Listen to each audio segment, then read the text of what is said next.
Coming up this weekend, we have a couple of guys that are in that Hansel zone. Hansel, so hot right now. Both defeated in their UFC debuts. Since then, tidy 4-fight win streaks. And for Joel Alvarez, I mean, he's been finishing guys left, right, and center. In his last fight, he was a giant underdog against Thiago Moises. And he came out and did something I've never seen of Joel Alvarez in the UFC, because normally he's on the defensive. He gets backed up. He gets taken down. He has defensive submissions. He ends up getting guys finished. But if you look at it, I mean, even Danilo Belluardo was able to try and implement his wrestling. Joe Duffy was trying to be offensive. Alexander Yakovlev tried. Thiago Moises didn't.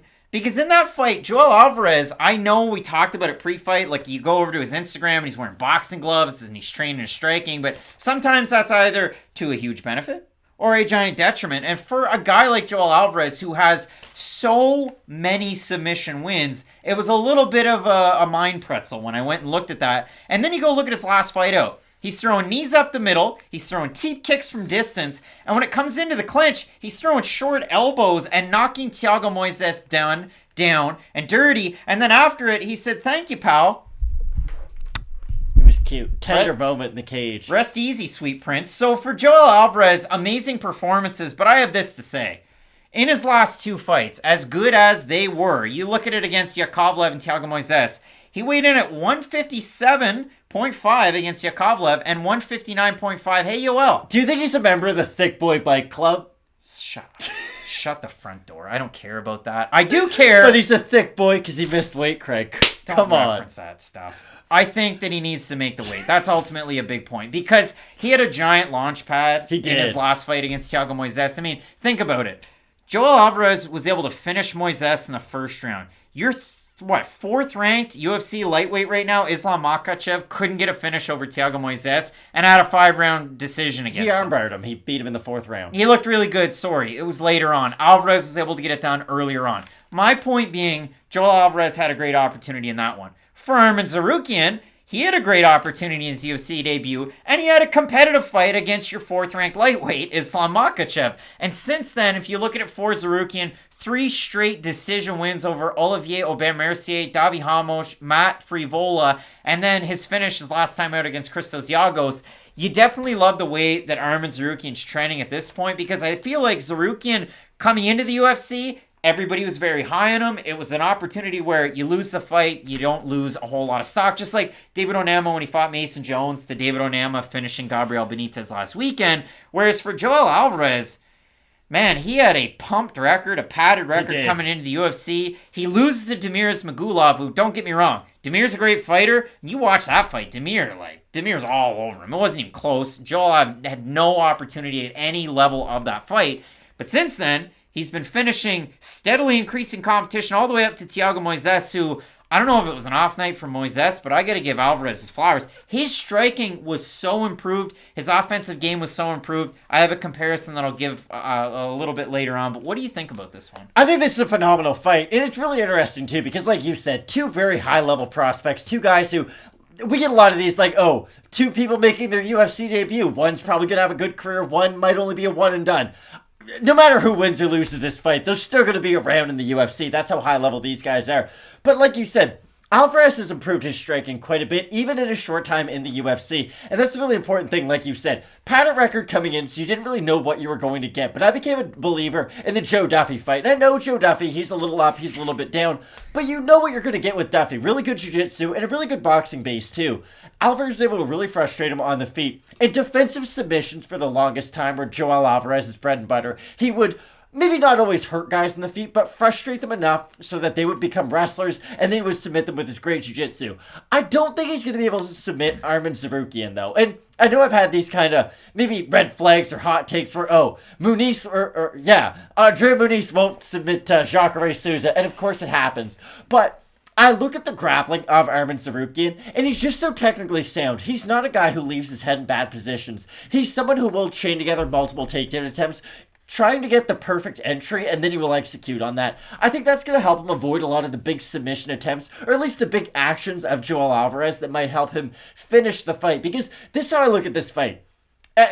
let's say you have like a My Career in 2K or NFL or anything. You can either be a really well-rounded character, sort of put skills all over the place. That's sort of what I look at with Arman Tsarukyan. A good boxer, has good submissions, really good wrestling, of course, that's his specialty, but he's well-rounded across the board. Whereas with Alvarez, he put all of his points into finishing. Like, his cardio's a little questionable, he's a little hittable on the feet, but if you go to the mat with him, he's going to choke you unconscious.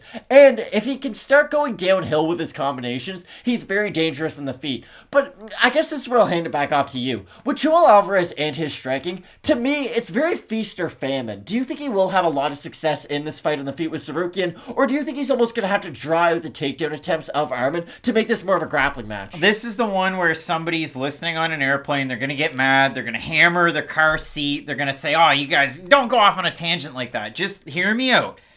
Joel Alvarez can strike, but he's primarily known as a submission artist. If you watch Bellator 274 in the main event this past weekend, Logan Storley, all he does is wrestle. It's all he knows. He had a competitive fight against the champion Yaroslav Amosov. Some say he won that fight. They wrestled. But mainly, all he does is wrestle. He's position over anything. It's like watching a Jake Shields. It always was for the majority of his career. He trains at Sanford MMA, and that's where I'm going with this one. Neiman Gracie is, and always was, a submission guy. His striking's not good at all. But Neiman Gracie went out and fought Mark Lemminger, who's a good wrestler, and he can get it done on the feet. And Neiman Gracie looked like a polished striker, like he's been a kickboxer his whole life.